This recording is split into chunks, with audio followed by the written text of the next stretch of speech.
안녕하십니까.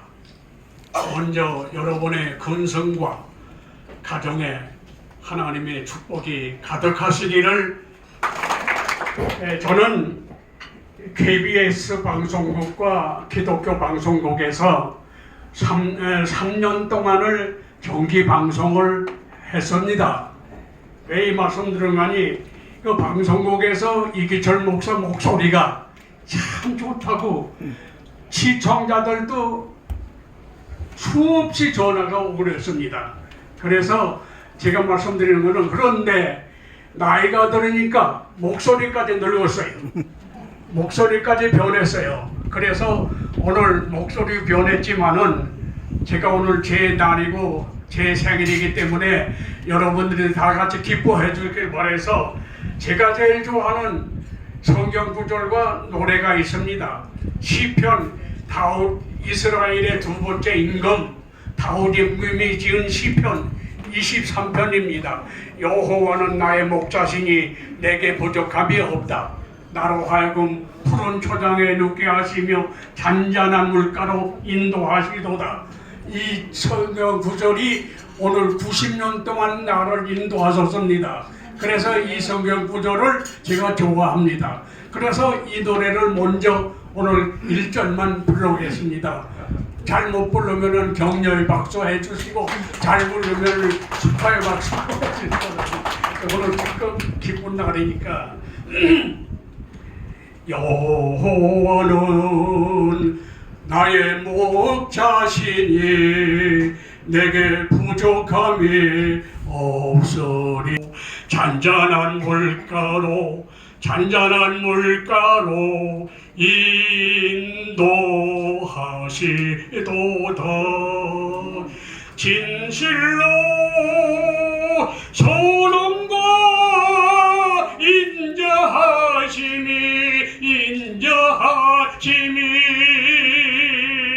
내가 사는 날 동안 나를 따르리니 내가 여호와 전에 영원토록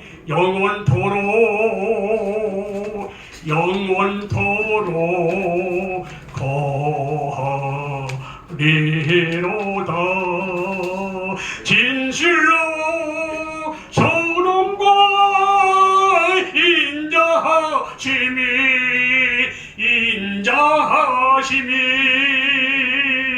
내가 사는 날 동안 나를 따르리니 내가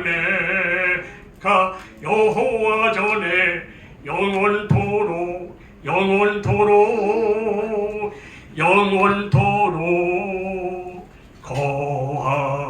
거하리로다. 아멘.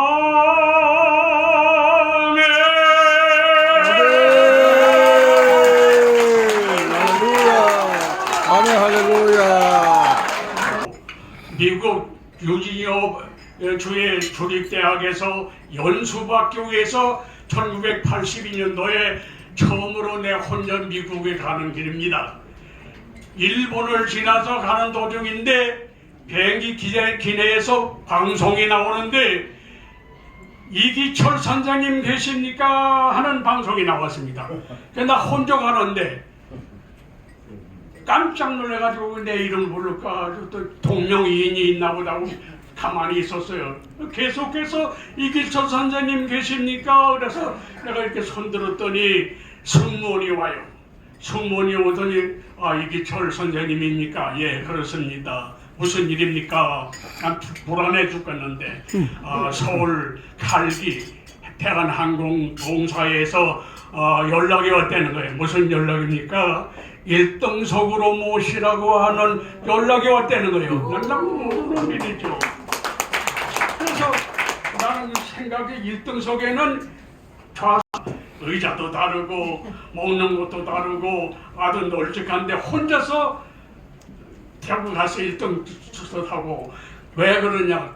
오늘 찬송과 같이 성경같이 여호와는 나의 목자신데 나를 잔잔한 가운데로 안전한 데로 좋은 곳으로 인도하신다 하는 것을 그때부터 느끼는 겁니다. 계속해서. 예, 그래서 제가 그 노래를 불렀습니다. 눈세계 내 몸속에 그리워올 때 주님의 내 영혼이 찬양하며 울려 퍼지는 외성 주님의 볼롱 우주의 잔내. 옛날에 소돔과 성에 하나님의 심판이 불로 심판했죠. 노아 시대는 홍수 심판이 있었죠. 오늘날도 갑자기 지진이 일어나고 화산이 일어나고 지구촌이 이제 그야말로 썩어가지고 흘렁물합니다. 우리나라에도 60년도인가 사라오 태풍이 있어가지고 어린아이가 날아갈 정도로 많은 피해를 입은 일이 있습니다. 자연의 능력, 하나님의 심판, 인간을 깨닫게 하고 인간을 누이치게 하고 인간이 인간답게 살게 하기 위해서 하나님의 자연의 역사가 작년 6월 7월쯤이면 마지막으로 콘서트를 한다고 합니다. 콘서트를 한다고 해서 그래서 나훈아 노래 생각이 나서 내가 음악 뭐 잘할지도 모르지만 연습도 하지 않고 반주도 없으니까 얼마나 힘든지 몰라. 반주도 없고 그래서 나훈아 생각이 나서 두 곡을 한번 불러볼게요. 시간이 없기 때문에 그냥 반 소절만 부를게요. 울지 마라 울긴 왜 울어 바보처럼 울긴 왜 울어.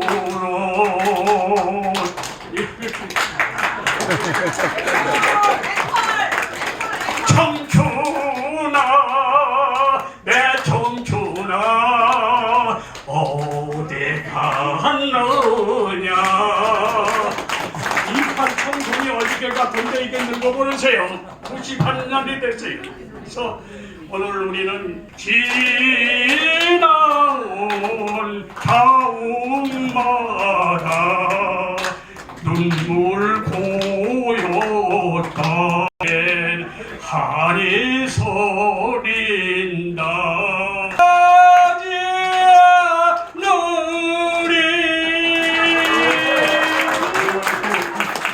잠도 안 오고 그것이 불행입니다. 그래서 미워하는 사람 없어, 원수가 없어, 편안하게 잠 잘 잡니다. 하나님의 축복이 옵니다. 원수 사랑하는 사람이 있어요. 우리나라 이제 손양원 목사라고 유명한 목사님이 있습니다. 일제 전라도를 자기 아들로 삼았습니다. 그것이 손양원 목사님입니다. 원수를 사랑하십니다. 또 여러분 잘 아는 주기철 목사라고 있습니다. 나하고 이름이 같은데 주기철 목사는 평양에서 신사참배 거부하다가 감옥에 들어가지고 감옥에서 이제 49세에 젊은 나이 49세에 이제 매맞고 굶주려서 죽었습니다. 그 양반은 평양의 산정원 교회 목사인데 산정원 교회 장로가 누군가 하니 여러분이 잘 아는 김일성하고 같이 맞먹고 있는 조만식 장로입니다. 조만식 장로가 학교에 교장 있을 때에 주기철 목사는 그 교회 학생이었어요. 그런데 그 학생이 커서 목사가 됐는데 장로는 조만식 장로는 자기 후배, 자기 제자를 섬깁니다. 목사니까 자기 제자 교회에 가서 장로를 하는다. 그래서 주기철 목사가 훌륭한 목사 된 거는 주기철 목사뿐 아니라 그 교회 장로, 조만식 장로, 산영회 교회 교인들이 훌륭한 목사로 만든 것입니다. 아멘. 오늘날 교회도 그렇게 돼야 돼요. 목사가 훌륭한 게 아니라 신자들이, 장로들이 목사를 좋게 만드는 것입니다.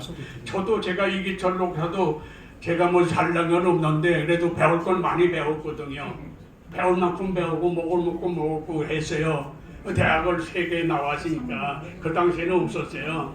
대학을 나오려면 시골에서 밭을 빨고 노동을 빨고 황소를 팔아가지고 겨우 대학에 한 번 들어갑니다. 근데 나는 서울신학대학에 했지, 부산대학에 했지, 미국 필라델피아에 했지. 이게 그때 나이는 우리는 일제시대에 태어났기 때문에 우리 집안이 가난했어요. 그리고 나는 애국심을 가졌어요. 그럴 때부터. 그래서 6살부터 교회에 나갔는데 6살부터 교회에 나가고 8살부터 아르바이트를 했어요. 그때 일제시대 뭘 했느냐, 찹쌀떡 장사를 했습니다. 제가 찹쌀떡 공장약을 받아가지고 여름에 안 하는 거예요. 겨울에 추울 때. 그리고 밤 12시까지 하는 거예요. 1시까지.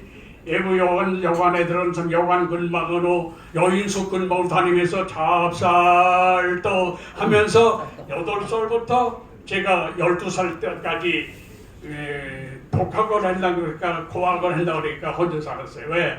집안이 가난하기 때문에 집에서 부모님이 학교를 안 보냈고 나는 또 부모 생각하니까 소도 언덕이 있어야 비빈다고 하는 거지 내가 뻔히 가난한 건 아는데 초등학교 안 보내준다고 할 얘기도 못하고 그래서 돌르지도 않고 난 나름대로 사는 겁니다. 그래서 초등학교 6학년 때까지 안 가는 거예요. 12살까지 제가 학교를 안 다녔으니까 해보니. 근데 11살 때 해방 전이죠. 1944년 11살 때 내 팔에다가 양쪽에 태극기하고 조선이라고 문신을 했어요.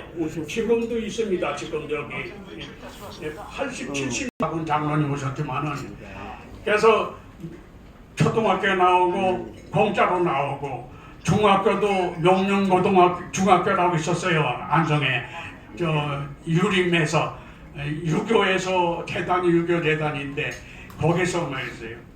거기서 내가 입학시험 하니까 오라고 교장선임 오라 가지고 우리가 장학금 줄 테니까 우리 학교 와서 공부하라고 해가지고 중학교는 명륜학교에서 1학년, 2학년, 3학년까지 그냥 공부를 했습니다. 이렇게 해가지고 쭉 세상을 하는데 아무것도 없는 사람들 부모 다 돌아가셨지요. 내가 6남매 가운데 막내거든요. 그러니까 제가 막내이기 때문에 위로 다 돌아가셨어요. 누님 3분 돌아가시고 형님 2분 돌아가시고 작은 아버지는 개성에 살았는데 6.25 때 바로 거기서 그 딸이 돌아가시고 우리 아버지는 안성에서 6.25 때 돌아가시고 그러다 보니까 내가 아무것도 없어요. 형제가 지금 다 돌아가고 없이 외로운 사람이고 고독한 사람이고 그런 사람인데 오늘 이렇게 많이 형제자매들이 내 형제자매들이 많이 오셔서 제 생일을 축하하신다는 눈물 나고도 기쁩니다. 감사합니다 여러분에게.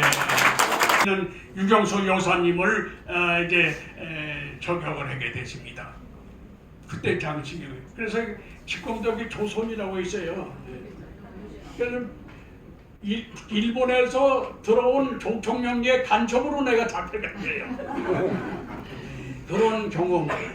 또 한 번은 박근혜 대통령 출마할 때 내가 여기 유신장저 했지만은 피카데리 극장에서 한 500명 모여놓고 나라 바로 세우기 운동 강의를 했어. 아까 여기 경동 동영상도 나오지만은 그때 내가 이런 얘기 했거든요. 이번 대통령은 하나님이 내게 기도하는 난 목사니까 기도하는데 이번 대통령은 박씨가 될 것 같다. 그런 얘기했는데 이것을 누가 고발했어요.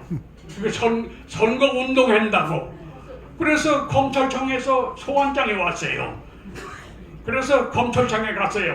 그랬더니 왜 목사가 설교나 해야지 선거 운동하느냐고 그래가지고 그래서 난 선거 운동 한 일 없다. 그럼 고발장이 들어왔는데 아니다. 박씨가 뭐 박근혜 하나느냐 말에 박씨가 얼마 많은데 이름을 댄 일도 없고 이번에는 박씨 가운데 될 것 같았다고 하는 하나님의 계시가 왔다.